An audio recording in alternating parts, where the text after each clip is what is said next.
K C. Venugopal രാജിവെച്ച രാജ്യസഭാ സീറ്റിലേക്ക് നടന്ന തെരഞ്ഞെടുപ്പിൽ ബി.ജെ.പിക്ക് ജയം. കേന്ദ്രമന്ത്രി രവ്നീത് സിംഗ് ബിട്ടു രാജസ്ഥാനിൽ നിന്ന് വിജയിച്ചു. എതിരില്ലാതെയായിരുന്നു രാജസ്ഥാനിൽ ബി.ജെ.പിയുടെ ജയം. രാജസ്ഥാനിൽ നിന്നുള്ള രാജ്യസഭാംഗമായിരുന്ന കെ.സി. വേണുഗോപാലിന്റെ കാലാവധി 2026 ജൂൺ 21 വരെയായിരുന്നു.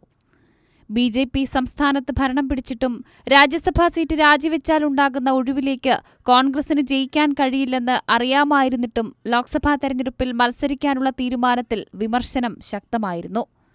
രാജ്യസഭയിൽ കൂടുതൽ സീറ്റുകൾ ലക്ഷ്യം വയ്ക്കുന്ന ബി.ജെ.പിക്ക് അനാവശ്യമായി ഒരു സീറ്റ് നൽകുന്നുവെന്ന വിമർശനമടക്കം ഉയർന്നിരുന്നെങ്കിലും കെ.സി. രാജിവെച്ച സീറ്റിൽ കോൺഗ്രസ് ജയിക്കുമെന്ന മുടന്തൻ ന്യായം പറഞ്ഞായിരുന്നു നേതൃത്വം മുന്നോട്ടുപോയത്. നിലവിൽ രാജ്യസഭാ തെരഞ്ഞെടുപ്പ് ഫലം പുറത്തുവന്നപ്പോൾ 2 വർഷം കാലാവധി ബാക്കി നിൽക്കെ കെ.സി. വേണുഗോപാൽ കളഞ്ഞ രാജ്യസഭാ സീറ്റിൽ വിജയിച്ചത് ബി.ജെ.പി. കേന്ദ്രമന്ത്രി രവ്നീത് സിംഗ് ബിട്ടു രാജസ്ഥാനിൽ നിന്നാണ് വിജയിച്ചത്. എതിരില്ലാതെയാണ് ബി.ജെ.പി അംഗത്തിന്റെ ജയം. കെ.സി. ആലപ്പുഴയിൽ മത്സരിക്കുന്നതിനെ ന്യായീകരിച്ച കോൺഗ്രസ് പേരിന് പോലും രാജസ്ഥാനിൽ ഒരു സ്ഥാനാർത്ഥിയെ നിർത്തിയില്ല.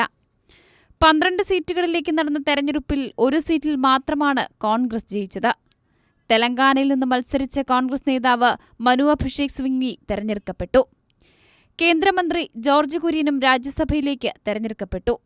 മധ്യപ്രദേശിൽ നിന്നാണ് ജോർജ് കുര്യൻ രാജ്യസഭയിലേക്ക് തെരഞ്ഞെടുക്കപ്പെട്ടത്. കൈരളി ന്യൂസ്, ദില്ലി.